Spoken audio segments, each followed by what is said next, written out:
A paz do Senhor, amados. Vamos para mais minutos de reflexão, onde nós vamos falar que nós somos separados só e somente para Deus, para o nosso Pai, para o nosso Senhor. Gálatas capítulo 1, versículo 15 a 17 diz assim. Gálatas capítulo 1, versículo 15 a 17.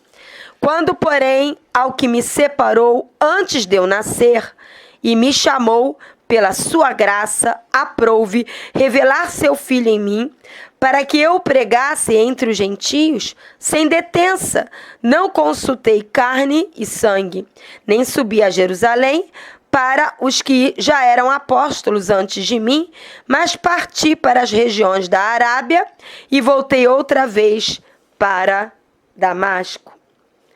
Amados, nós não somos separados por homens. Você pode receber uma ordenação com óleo ungido através de homens. Mas o ministério que você tem em Deus, foi Deus que deu. Você é separado por Deus, você é ideia de Deus. O ministério que Deus te deu foi ideia de Deus e não de homens.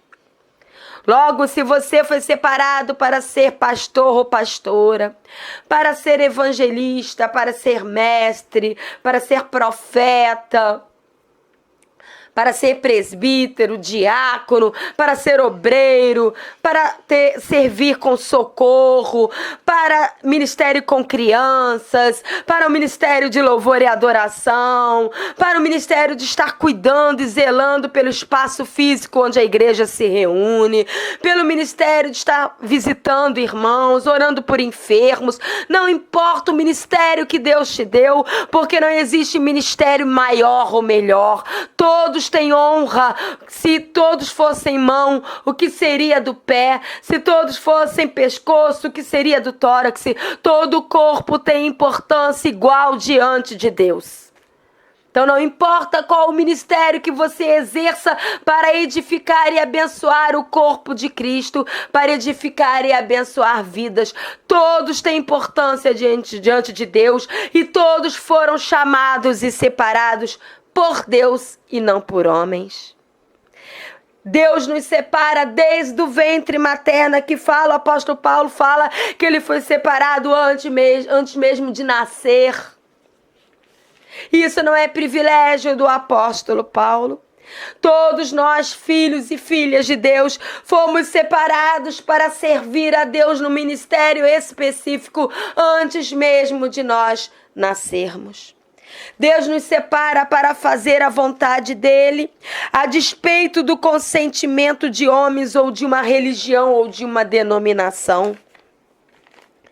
Eu não estou pregando a rebeldia. Eu não estou pregando para que você não se submeta às lideranças espirituais na sua igreja local. Não. Eu não estou dizendo que você venha ser insubmisso às autoridades espirituais colocadas por Deus. Não. Mas deve haver um bom senso, um equilíbrio entre a submissão e a escravidão. Submissão deve ter respaldo na palavra de Deus, reconhecendo que o ensino e as direções que o líder espiritual está trazendo deve estar totalmente de acordo com a Bíblia, a palavra de Deus, sem distorções. Muitos líderes estão distorcendo a palavra de Deus por causa de suas próprias conveniências e interesses pessoais. Seguir líder que está fazendo isso é seguir o engano, é se entregar ao erro. Você não tem que seguir liderança obstinada, porque senão, ao invés de ser submissão, é escravidão. A nossa maior submissão tem que estar a Deus e a sua palavra. Qualquer coisa que fuja da palavra de Deus, que fuja do coração de Deus, é obstinação, é engano, é falsa profecia, é falso profeta, é lobo, em vez de pastor. Por isso, se encha da palavra de Deus, para que você entenda que você foi separado por Deus, você foi chamado por Deus, e a sua maior submissão deve ser a Deus. A vontade de Deus genuína, a vontade do coração dele tem que estar acima de tudo e de todos. Se você abrir em Hebreus 13, 17...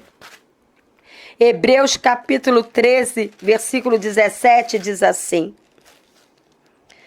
obedecei aos vossos guias e sede submissos para com eles, pois velam por vossa alma como quem deve prestar contas, para que façam isto com alegria e não gemendo, porque isto não aproveita a vós outros. Você precisa estar submissa àqueles que estão sobre a tua vida na igreja local, desde que eles estejam velando pela alma de vocês, cuidando de vocês como quem deve prestar contas a Deus.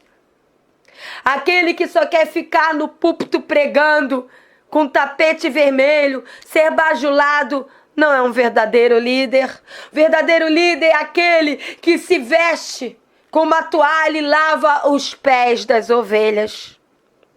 Verdadeiro líder é aquele que dá a sua vida para estar cuidando das ovelhas, para estar chorando e rindo com elas, para estar suprindo as necessidades dela no Senhor, para estar ensinando a palavra como ela é, se gastando e se deixando ser gasto para que as ovelhas sejam edificadas e cresçam e amadureçam no Senhor.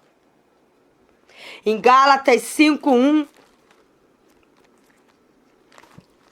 Gálatas capítulo 5, versículo 1 diz assim: para a liberdade foi que Cristo nos libertou. Permanecei, pois, firmes e não vos submetais de novo a jugo de escravidão. Qualquer liderança que, ao invés de estar edificando a sua vida, está mantendo você escravo de dogmas humanos, de preceitos humanos, de doutrinas denominacionais, então saia fora disso, porque você foi livre para viver livre em Cristo, não em libertinagem, mas livre para viver o chamado que Jesus Cristo tem para você, livre para adorá-lo, livre para obedecê-lo, livre para ser tudo aquilo que Jesus quer que você seja nele. E qualquer liderança que esteja tolindo isso, para que você sirva a preceitos, a conveniências humanas e não a palavra de Deus, é uma falsa liderança. Cuidado, cuidado. A sua maior obediência é a Jesus Cristo. Amém? Deus nos abençoe em nome de Jesus. Amém.